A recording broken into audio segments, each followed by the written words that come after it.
Alright everyone, how about 3 cards and a bottom card with me? I was pulling some offline readings I thought I'd share with you. I pulled a fly on the wall on your person's side. For those of you where your person's married or in a relationship, it comes up the same. I got 4 decks on the table and they all said the same damn thing. So I thought, since the laptop was still booted, I thought I'd just hit the record button and shuffle again. So I shuffled the big Light Seer deck again and I get the fucking death card on the bottom. Ah, I love it. Hey, I thought, what the hell? So this straight up energy reading, it doesn't matter what your sign is. It's probably for if you have someone, if you have a third energy of some kind, something, some person, some group of people on your person's side. Could be a spouse, a relationship, a family, whatever, a job that's keeping you two apart and getting in the way. Doesn't want them to talk to you. Boy, that's clear. That's been clear. But either way, it's for you. So if that's you, stick around. It's a general reading. It may or may not resonate with you. But this is about the 1000th time I've pulled a fly on the wall reading, and it always comes up the same. But if you found Steve's Love Tarot, you found it for a reason. This reading is timeless. Whenever you find it, you're meant to find it. Yeah, Jesus. Okay. Fly on the wall. All right. I'm going to share this one with you.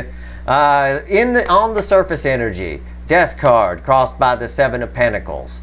It's an energy of the writing's been on the wall for a long time, and we've talked about that before, and it has. And most of your people just seem to ignore the writing, okay? But that's becoming difficult under this energy with all the spiritual nature of November building up, and what we talked about in the Mercury and Capricorn reading, where the energy had become dense, or that was in the super random. The energy had become dense, and Mercury and Capricorn starting to loosen things up a little bit. The full moon reading I'll be pulling tomorrow is getting things flowing. But anyway, this is the writing's been on the wall on this third energy, whoever the fuck it belongs to, for a long time, and now it's getting a little hard to ignore. These runners have been very good at ignoring it. It's actually been kind of blowing my mind. I'm not, for a while, if you'd have asked me a year ago how they're ignoring it, I'd have said, well, I don't think they can, or something like that. Blew my mind how much they can ignore it. But boy, it's getting hard. 10 wands is getting hard to ignore. We've got an Exodus energy here on the 8 of Cups. It's 8 broken cups. Their energy has already walked away from whatever this third energy is. It's already begun the walking toward 9 cups kind of thing. Why? Because this is the prevailing wind energy right now. It's the Lovers. It's all over the place. Every reading I pulled from all 4 decks on my table got the Lovers card in some way or another relating to the energy, the environmental energy, whatever it is. It's very strong. This is an energy of, well, I could say it's the energy of your soulmate cycle, but it's really an energy of the table being set. The table being set for this person, which they're walking to go eat. Okay? And walking away from 8 broken cups. It's a very strong energy, and the Lovers card is bookending the Death card, which indicates it's probably something, if it's a marriage, they thought it was a soulmate and they kept rebooting it or something like that. But I can't really find the words to tell you how strong that 10 of Wands is right there. It's getting very hard to ignore the writing on the wall. Let's do 3 cards and a bottom card. Let's see. Give me a fly on the wall, universe. What's going on? And this is an interesting time to pull it, because the energies right now are so strong. There's so many, the whole energy, especially starting from Mercury and Capricorn, the whole energy is about getting the flow going of that Ace of Pentacles, that solid new beginning, you know. So let's see. If you've been following my readings, you know what I'm talking about. Let's see. Give me a fly on the wall. What's going on the incoming energy side? Let's take a look. Let's see. See if it's the same shit over and over again. All right, let's pull the 3 cards. I see the bottom card. The bottom card will be crossing the center card. Yeah, Jesus, it's the same shit. We get it every fucking time. Come on. The odds are, I mean, we never get like, I never flip this first card, for example, when I do a fly on the wall. I have never flipped the first card and gotten the Sun or the happiest card in the deck or something. I always get some shit like this. It's a Tower. The energy right now is causing a crash and burn effect. Somebody does not want to keep making this work. That 10 of Wands from the pre-shuffle is tough. It's tough to get past. It's really heavy. What's the center card? Oh, that's why. And that explains the bottom card. I was confused because they had strength. I thought, oh no, can they actually ignore? Am I going to get egg on my face? Can they actually ignore the Ten of Wands and just ignore the writing on the wall still? No, they can't. It's the strength card crossing the Empress in the base energy. That's all the spiritual stuff that came in through November and the change energy of December, all of it. It's just all there. I could be corny here a little bit and say, it's you, the Queen of Tits. Those are your tits right there, male or female. It's you that's giving them the strength to make some changes, to tear things down and want to build on a solid foundation. Yeah, that's kind of what the energy is, and that might bring in a lot of views if I put that in the title, but I don't give a fuck about that. Really, the energy that's here is somebody's feminine energy is coming up. And I think we saw that in the Mercury, I think it was the Mercury reading, the Mercury and Capricorn reading.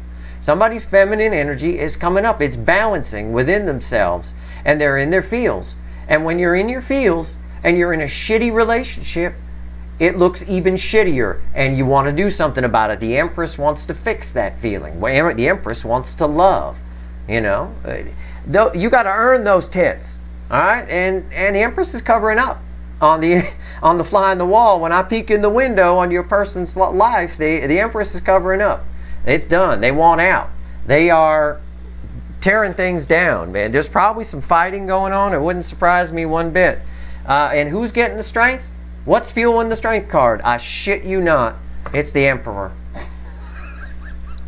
And it really is, and it's funny. I didn't know that was there, and I did that corny bit where I said I could get corny here and say it's you giving them the strength to do. You're the inspiration for the whole thing.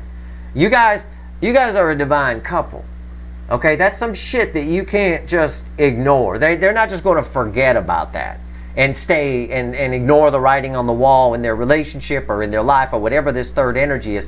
When you have something this strong, right? When we got the strength card on top of it, which is Leo energy, which is forward movement. Okay, it doesn't mean you're dealing with a Leo. It means forward movement, really. Passionate forward movement at that, with an open heart chakra.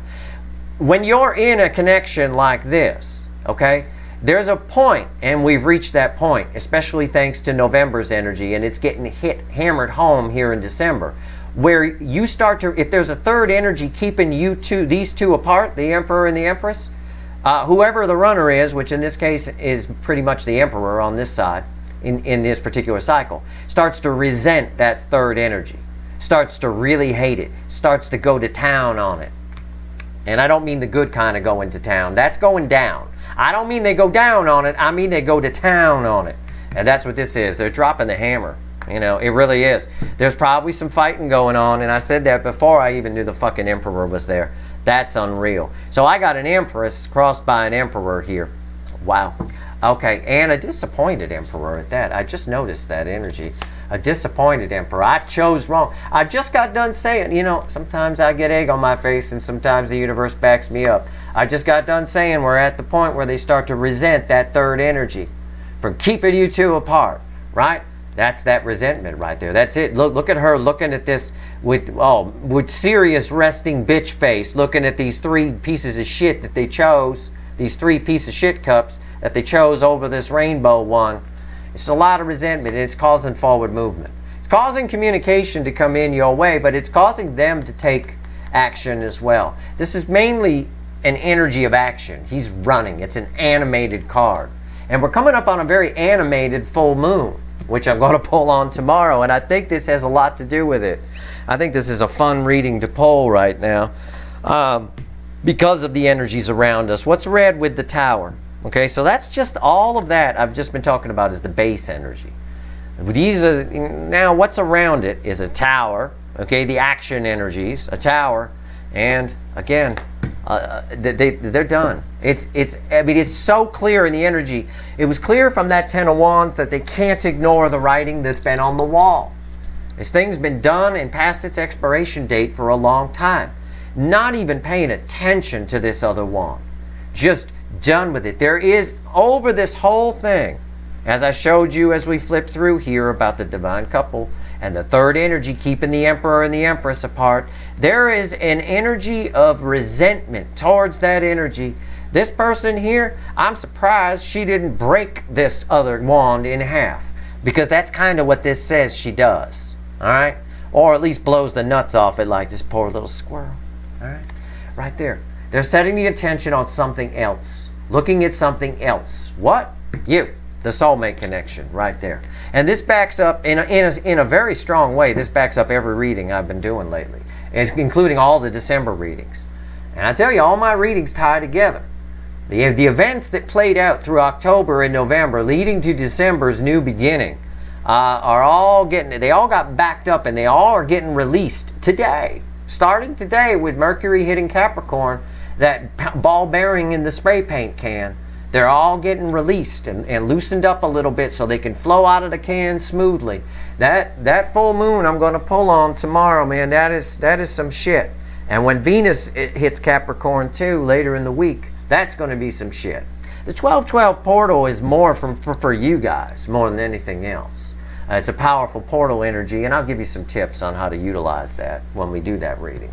But as far as the soulmate cycle is concerned, this full moon in Gemini, very, very, very, very, very powerful and interesting. Now, let's see here. We can't just leave it like this. We can't. I'm going to put that right there, and I'm going to pull on the tower.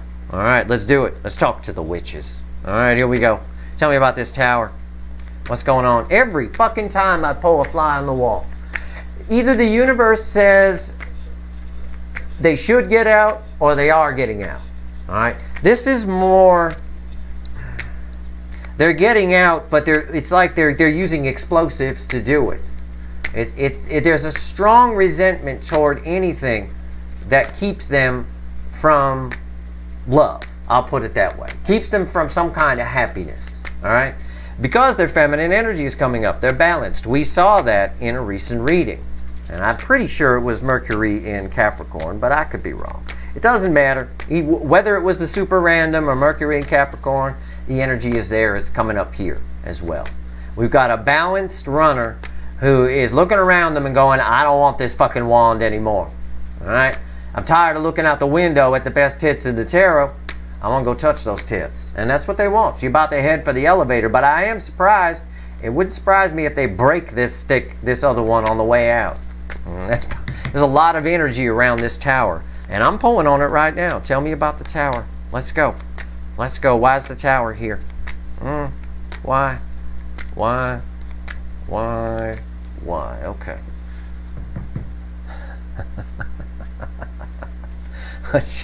I'm not even going to show you the crossing card yet. I need to get the card on top first. Yeah, the Knight of Swords. We already saw it. He's under here. He's underneath that Four of Cups that's under here. Yep, Knight of Swords, moving forward, taking actions. Like I said, that sword cuts that in half. What's the center card that will be read with the crossing card I'm going to show you? Because the crossing card is confusing to me by itself. And I don't want to confuse you. So, what's the center card? 10 Swords. Yeah. The reason I waited is because the tower is a powerful energy. There's as much power around this as almost what I felt around that 10 of Wands in the pre-shuffle. It's powerful. I'm surprised they're not breaking the stick. It's crossed by the Four of Swords. Okay? First of all, it's read with the 10 of Swords. The energy off of this is doing nothing. That's the energy. It's just a void. Like a flat line. They're dead. Pronounced dead at blah, blah, blah, blah, blah time. Right? 10 Swords here, putting an end to doing nothing. All right? But within that energy, swirling around it, is a healing energy. And it's I guess the easiest way I can put it, it's why I say I'm surprised when she gets up to come toward the Empress, to come toward the soulmate connection. I'll be damn surprised if she don't break that stick on the way out, or chuck an explosive in the room after she leaves and then closes the door real quick. Because it is a healing, it is liberating for this person to be doing this. And we had a reading recently which had a liberation energy as its overall energy. I don't remember which one it was. But there is an elation to actually doing something now, to letting it all out. And this is almost proof, this flow of energy here between the Four of Swords and the 10 of Swords, that there's probably some words being said. or will be. I mean, and again, it is in part because of the energy. Yes, it's always, of course, because of the energy. But also, like I keep telling you, it's the holiday season. And if you're in love with someone else, and you're forced to be with someone that you don't want to be with and spend time with people you don't want to spend time with, and you'd rather be with the Queen of Tits over here, it's tough. It's tough to keep your lips zipped, right? It's tough not to just explode and say something. There is an explosive energy here. You can see it in the card, and you can hear it in my story about this girl getting up and just karate chopping that other stick. We have reached the point, because of all the spiritual lessons, because of the awakenings, because of a divine masculine, a runner in this cycle, which most are divine masculine, are the masculine energy. There's an energy of them getting balanced within themselves, and that Empress cleans house. She don't want to be unhappy. You got to earn those tits, and whatever energy around them has not earned it. They're not happy where they are. And that's particularly strong around the holiday season. It's just a coincidence that this energy happens to be here around the holiday season. But there's no such thing as coincidences. I've felt for a while now that the universe had some kind of plan. I know it's not possible, but everything seems very well orchestrated within the energy and the way it's flowing, the way the astrology plays out throughout the year, really. What's red with the Knight of Swords? I wonder. The High Priestess. It's everything I just told you. This is Steve's right, upright. The High Priestess keeps things quiet. Keeps her lips zipped. Right? It's red with the Knight of Swords. He don't. He doesn't keep his lips zipped. All the stuff that they've kept down is about to come out. And it's going to be very swordsy on their side. This tower is not about you. I'm pulling a fly on the wall of what's going on their side. As I used to say last year a lot, this is not a house that we'd want to crash at and bang at. We'll go bang in the park. I'd rather not stay at this place because it's coming crashing down. And somebody here is speaking their piece about an energy, or to a person, to a group of people that have really probably been responsible for keeping the soulmate connection apart, or keeping this person stuck, or making this person believe certain things about their life. I have no idea. It could play out any number of ways. We're going to pull one more little clarifier here.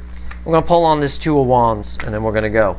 It is a classic fly on the wall reading, but it's also got strange context with the Emperor and Empress here in the base energy. And again, there is a point in these soulmate cycles, and we've reached it in this one, where they start to resent any energy that keeps the two apart.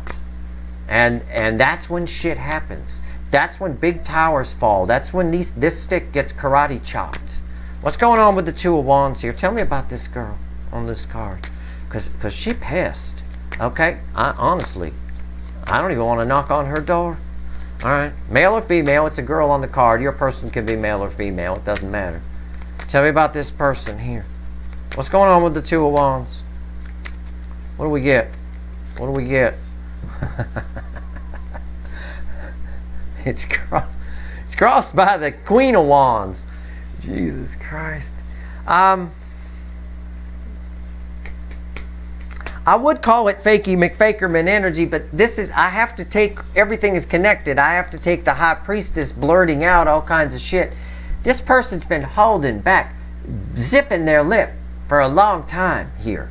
Okay, there's a lot of built up things that haven't been said that are about to be said. Also, whatever she's looking at out the window, she's very attracted to. All right? There's a strong attraction. What's fueling this? What's on top? Yeah, 8 cups. Again, it is someone here who has just been holding on to the wrong wand for the wrong reason, giving their trust and love to the wrong people for the wrong reasons, and just drinking out of broken, jagged-ass cups, cutting their lips wide open, doing it, right? Is walking away from those 8 broken cups. And this is almost a star card energy. I'm just drawn to the stars up in the sky there. But I'm also drawn to the moon. I think the full moon has a lot to do with what's going on right now. It's going to be a very interesting reading tomorrow. What's red with the Queen of Wands? My center card here. Yeah, Temperance. Again, like I said, I can't call it fakey McFakerman. I'm right. You know, I like to read the energy first, then throw the cards. Helps me to learn in case I'm wrong, right? If I'm wrong, I go, oh, okay, and I never make the mistake again because I know how to read the energy at that point. I'm not wrong here. Okay, this is child's play. This is Temperance. This is when the Queen of Wands tells the truth. Okay, faces reality. All right, and that's what's happening here. That's why it's a Tower, and that's why this girl on this card is very angry. I read that. They're pissed. They resent any energy that's keeping you guys apart. There's a good way to phrase it anyway. But keeping them from being happy, really. What's red with the Eight of Cups? What's red with the Eight of Cups? Look at that. I have not been able to escape the Lover's card. I told you that earlier. I told you that in the pre-shuffle. I said every one of these 4 decks. I got 4 decks here. I was pulling offline readings. The Lovers came up a lot. It was the prevailing energy. And it is here again. It's the last card out in our reading. It was the last card in our pre-shuffle. And it's red with the Eight of Cups. And I said that I'm drawn to the stars here. I think this movement has a lot to do with the moon. But I did rewind. I said this feels like a star card. And it does. Why? Because it's what they want. It's what they manifested. They manifested this connection and then blew it off. Because it was easy. Because it was easier just to stay with 8 broken cups. I'm already established here. I'm just going to stay and I'll use this wand. Whatever. Fine. Now they want to just destroy this wand under this energy. Because they're awake in a big way. I'm getting an energy here with the damn Emperor under here crossing the Empress with a Strength card of an Emperor that's of a balanced energy. Okay? Once that feminine energy comes up, and we have another reading I did recently that backs it up with a balanced energy in the soul. You know, I think it was something like a Sun card and I don't even remember, but because I watched the readings, but I know there was a balanced energy in the soul. And I pulled on that in the extended for that reading. I know that too. Either way, fly on the wall on their side. It's not a happy home. There's going to be some fighting and there's going to be some words said. And what's interesting is we get that a lot. I know. I'm sure somebody said that. Yeah, you say that all the time. I do. I do say it all the time. But this time it comes with forward movement attached. The intention of it anyway. Look, I can't. Even the universe can't. Nobody can. Superman can't. The Hulk can't. I can't. The universe can't predict what a 3D person's going to do. It's free will. The roads are all laid out. Like the roads you drive your car down. They're all laid out. But you know, you want it to, it's up to the driver of the car whether they turn left or right or whatever. Some of the roads are good, some of them are bad. Right now, this person wants to go down a good road. The prevailing wind, the way the wind is blowing, right, is that they're headed toward the soulmate connection. Headed away from whatever this third energy is that's been keeping you apart. But just like any wind, Heisenberg's uncertainty principle teaches us that you can't ever predict with 100% certainty which way the wind's going to blow. Changes just like that. Any weatherman will tell you that too. I'm no different. But it looks to me, in feeling this energy and the fact that I've gotten this pretty much same reading out of 4 fucking decks before I hit the record button to come out of here. 3 other decks, I should say, before I hit the record button to come out here. This is somebody here who's taking care of business on their side, and some shit's going to come out. And again, it makes sense if you think about it. We're putting an end to doing nothing. We had the Four of Swords crossing here, which has a feeling of healing around it. There's a feeling of liberation from that. It feels good for her to stand up and karate chop that other wand that's been holding her back, right? I said that already. I said, I'm surprised you don't stand up and karate chop that and cut it in half. That's liberating, right? To break that, to break something. It's like a ritual thing where you have some old thing and it's been driving you crazy and you want to get rid of the energy, so you set it on fire in the backyard, right? It's like that. Burning it in effigy or something along those lines. It's like that. It's that kind of feeling. So it makes sense with the energy, and it makes sense with the holiday season in particular. Because this is the time of year where actually you think it's joy and all that. People that are unhappy get extra unhappy around the holidays. It's the time of year when words get said. Especially if the wrong gift comes their way, right? You know, that kind of thing. Anyway, that's your reading. That's what I wanted to show you, because it was a repeating message from 3 other decks. I thought, what the hell? It's a good time to pull on it because that full moon tomorrow, very important. But so is my super random read I did the other day and the Mercury and Capricorn read. All of my readings tie together. If you want to understand the energy, follow the flow of the readings. Okay? It's going to explain all the energy to you. I'm looking forward to the full moon reading tomorrow, though. It's going to be very powerful. It's a very powerful moon. That said, that's your reading. I hope it was helpful. If you like this reading, please like, share, and subscribe. Appreciate all the subscribers, everybody who shares, and everybody who watches. All right. Good luck.